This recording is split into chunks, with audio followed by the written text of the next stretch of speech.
What's going on YouTube? My name is Veikku and in today's episode we are going to take a look at top 10 most underrated Pokemon abilities. So yeah, we're gonna take a look on Pokemon Sword and Shield, top 10 underrated Pokemon abilities.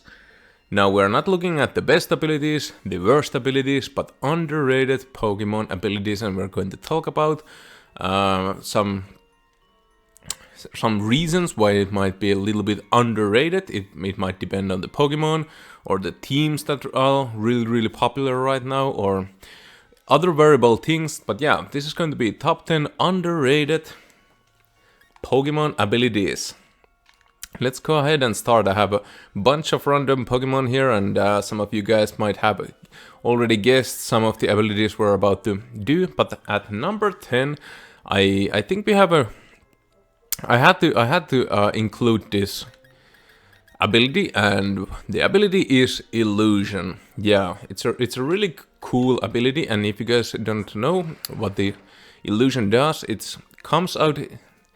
Pokemon comes out disguised as the Pokemon in the party's last spot. So basically, Zoroark is going to look like another Pokemon until you hit it, and then the illusion breaks. Now, a lot of people are probably familiar with this, and I had to include it. I don't think it's necessarily super good. You don't see it pretty much anywhere. I do know a couple of Poketubers that use it, but it's a lot of fun. Like, it is a fun. Like, Zoroark team is always a lot of fun, and you can do a bunch of crazy stuff with this. And actually, the kind of downside for this illusion is that Zoroark is the only Pokemon that gets this.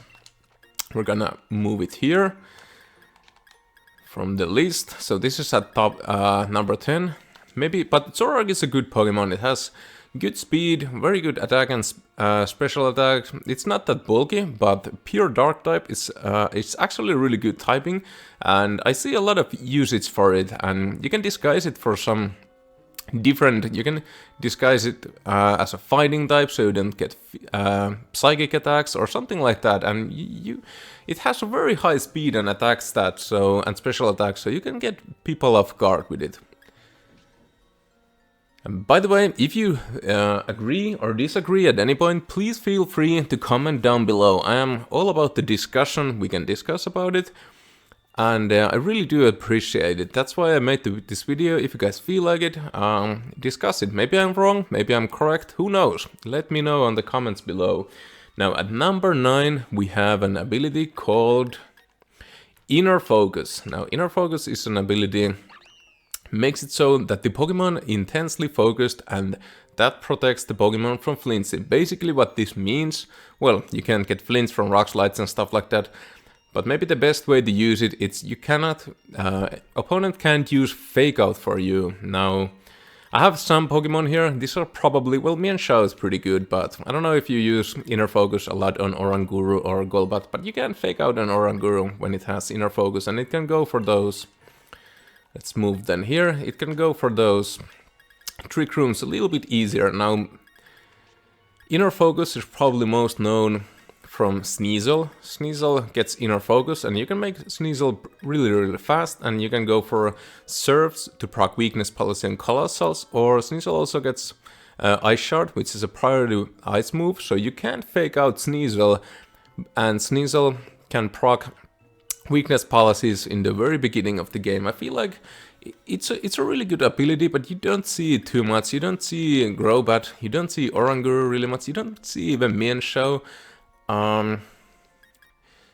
Yeah, Bisharp gets this ability too, but Bisharp gets a lot of Defiant and I think Moxie, which are really good abilities too, and Defiant is really good. Now we'll move on to number 8. And at number 8, I've chosen Compound Eyes, and a couple of Pokemon actually get, well, not too much. It's Pudafree and Galvantula. That's the electric spider, if you know the Pokemon I'm talking about. I have just some Pokemon here to give you an example, and we can read the ability here. The Pokemon's Compound Eyes boosts its accuracy. Now, Butterfree in itself is a really good Pokemon in this gen. It has a cool Gigantamax form, which is really good. Butterfree is pretty fast, and overall I feel like it's really good. It's really underrated. It was really popular in the beginning of the 2020, but it's come down a lot since then. But Compound Eyes, maybe the best way the people are using it is Compound Eyes makes it so that the sleep powder hits really often. So Butterfree is super fast. You can put Choice Scarf on it, and you can go for a like first turn really fast, almost guaranteed sleep. It doesn't make it Compound Eyes doesn't make it 100%, but I think it's close. I think it's over 90, which is a really good percentage in Pokemon. So yeah. Number 8 we have Compound Eyes. Now number 7 I have chosen Moxie. Now Moxie, as you guys know, is an ability which makes it so the Pokemon shows Moxie, and that boosts the attack stat after knocking out any Pokemon. So basically this means whenever Gyarados gets a knockout, its attack gets boosted +1, and it's a really good ability in Pokemon Sword and Shield. Now I do want to emphasize, I forgot to mention in this beginning, if you're still here, I do want to emphasize, VGC. This is for double battles, not single battles, double battles. I don't know too much about single battles, but I do know Gyarados is a beast there, but we are talking about double battles. Now, Scrafty gets Moxie, Crocodile gets Moxie. People don't really use Scrafty and Crocodile right now. Even Gyarados has fallen a lot. It's not too popular in double battles, but Moxie is really good. So you can Dynamax, get double HP, you get a KO, and then you're a +1. And with Gyarados, for example, well, I don't know the moveset of this Gyarados, but yeah, you can get Fly is the move. And I have 2. I think, where are my competitive Pokemon? There we go. I have 2 Moxie Gyarados which I used. I even brought one to the Players Cup 2 qualifiers myself. It's really good, but I think it's overshadowed a little bit by the Ultra Beasts right now. They do get Beast Boost, which basically does the same thing like for Kartana. Well, it can boost it boosts the strongest stat. So like for Stack Attack I boost defense and stuff like that, but for Kartana and a lot of the Beast Boost, it boosts the attack so they get stronger. I think they're a little bit overshadowed by the Ultra Beasts right now, but still, like Moxie Gyarados, it's so good. You can go for Max Airstream, you can Dynamax, you have double the health. If you get a KO, you're +1 speed and +1 attack, and that Gyarados becomes really difficult to get rid of. Now for number 6. I have chosen for number 6 Contrary. Now, Contrary makes stat changes have an opposite effect. So basically this means if you're intimidated, you will not get lowered, but your stats will get boosted. Not only you're not neutral, you will get +1. And you can moves, this is my own Malamar, which I have used competitively. You can use moves like Superpower. This also lowers the user's attack and defense. With Malamar, this actually means that if you use Superpower, after you used it, you get a +1 attack and +2 defense. And I feel like this is a really underrated ability because a lot of Dynamax moves lower your stat. You can lower attack with Max Dragon, and you guys know what I mean. You can lower special defense. Max Ghost lowers special defense. So Contrary in an idea itself feels like it's a really good ability. But I feel like the weakness for Contrary is probably, I feel like it's the Pokemon. Lurandis is a decent Pokemon, like Dark Psychic is also a cool typing, like Malamar and Lurandis. There are other Pokemon too. I think Shuckle gets it too, and Shuckle, I know people use it on Shuckle in singles. I am aware of that, but nobody uses Shuckle in doubles. Well, some people might do. Shuckle is good, don't get me wrong, Shuckle is good. And also, by the way, we were talking about the Moxie. Salamence gets Moxie too, so there are good Pokemon for it. There are good Pokemon, but back to Contrary. I think, I don't know, like Malamar is definitely one of those Pokemon. It gets cool moves too, like Tipsy Turvy. which makes it so that if, well, we're not talking about best or worst Pokemon, but it will switch around the stats, so especially like, let's talk about the Ice Horse. It can boost its attack by getting KOs or maybe Moxie Pokemon, and you can just go for a Tipsy-Turvy and kind of negate all of that, and now not only negate all of that, but make it negative. Yeah, but I feel like Contrary's problem is probably the Pokemon. Shackle might be good. Like, I feel like some good players might get something really good done with that. At number 5, I have chosen Technician, and like Scizor, Hitmontop, Toxtricity, and Cinccino. Yeah, here we go, Cinccino. Now, like Toxtricity gets ability than Technician, I feel like. Cinccino is... I've seen some use. It's not bad, but I think it gets a better ability that always the moves that can hit from 2 to 5 times always hits 5 times. But I feel like this is a lot of wasted potential, because with the Sword and Shield Isle of Armor expansion we got moves like Dual Wing Beat, which is a very low attack move which hits twice. I think it's 90% accurate and 40, but Technician makes it so... Oh, we have to read it. Powers up to Pokemon's weaker moves. Now I think this is less than 60 attack stat or special attack stat will get boosted.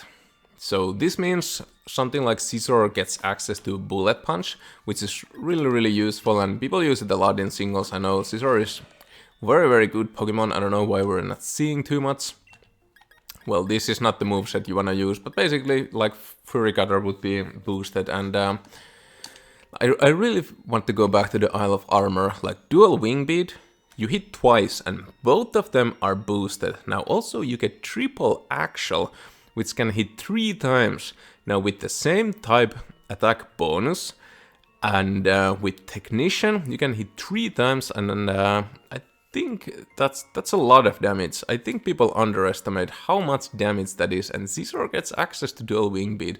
Like Scizor, Dual Wing Beat, Adamant Nature, that does so much damage. Very underappreciated. Now I don't know why that is. Like maybe Incineroar is so popular, it's a good counter for Scizor. It gets Intimidate, and yeah, Scizor is really bad against fire types, as you guys can see. Bug and Steel, maybe in a rain team, who knows. But I feel like there's a lot of wasted potential, and somebody, I don't know, it could be with Dual Wing Beat, it could be a good counter for grass Pokemon in rain teams. I don't know, maybe, just throwing it out there. And the next ability I have chosen, we are running low, you guys, there's still some left. I am gonna go with Scrappy. Now, let's move the Pokemon here. Whoa.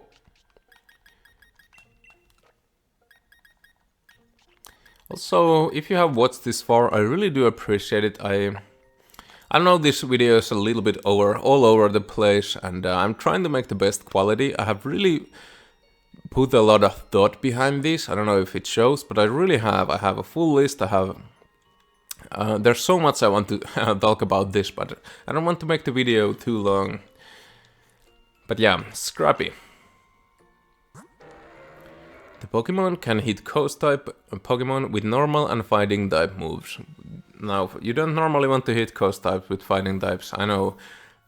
But hitting Coast types with normal types is actually really good, because a lot of Coast types, like Dusclops and Mimikyu, can go for those Trick Rooms, and this makes it so like Kangaskhan can fake out this Pokemon. You can actually fake out Coast Pokemon, which is really good. Also, if you can put like for Exploud, I think in singles Exploud is pretty used.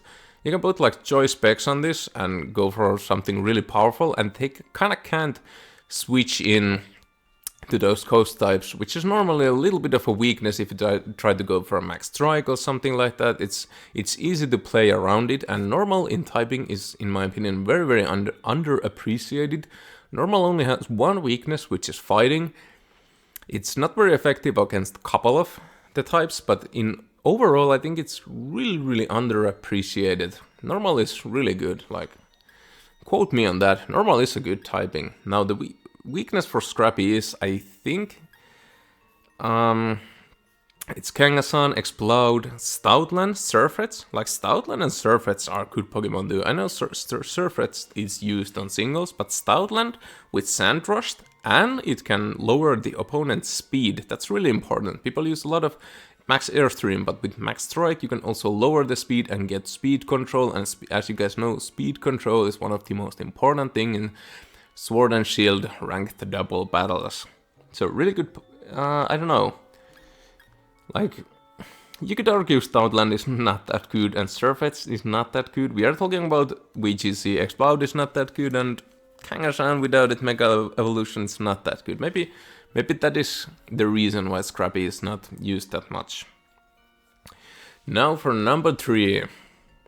For number 3 I have chosen Mold Breaker. Now, before you get angry, before you like, ooh, Mold Breaker is so good, and it is. But I feel like it's very under. When have you seen a Mold Breaker Pokemon last time? These are not the Pokemon you usually use. Mold Breaker, you most definitely use Excadrill. Unfortunately, I don't have a Mold Breaker Excadrill, and you use Haxorus, the Dragon Pokemon. Now, the good thing about Mold Breaker is moves can be used on the target regardless of the abilities. Now, usually this means if the Pokemon has Levitate, like Rodams, you can hit them still with Earthquake. That makes Excadrill really good against Rodams. Now, in the beginning of 2020, Excadrill and the Sand theme was so popular you didn't see Rodams anywhere. I'm not even kidding, Rodam was nowhere to be seen because Excadrill, Mold Breaker was such a popular Pokemon, and it's so good. You can hit that Earthquake and pretty much all the Levitate Pokemon are useless at that point. It also has different usages, and Haxorus and Excadrill are really good Pokemon. I know Haxorus is busted in singles and Excadrill is still really good, but for some reason, I don't know, you don't see those Sand themes right now. Because the Sun theme is really popular, but other than that, I feel like the metagame is more about the terrain than the weather. And you know, well, people don't use Bangor, Havlutsa gets Unburdened, which is better. When have you even seen Pinsir? I'm not saying Pinsir is bad, but I haven't seen a Pinsir. I think it has a high attack stat, and when you have a high attack stat, maybe you can make it work, but yeah, Mold Breaker, and right now, Metagross and Pokemon like that are really popular, and Rodam Heat for a couple of months was one of the most popular Pokemon. So Rodam Heat was everywhere. It's electric fire type, 4-time weak to Mold Breaker Excadrill. Just throwing it out there. Where did Mold Breaker go to? Okay, enough of that. I'm getting carried away. And now this is a hard list, but I feel like number 2 is definitely Speed Boost. Now remember, we are talking still about underrated. I haven't seen Speed Boost pretty much everywhere.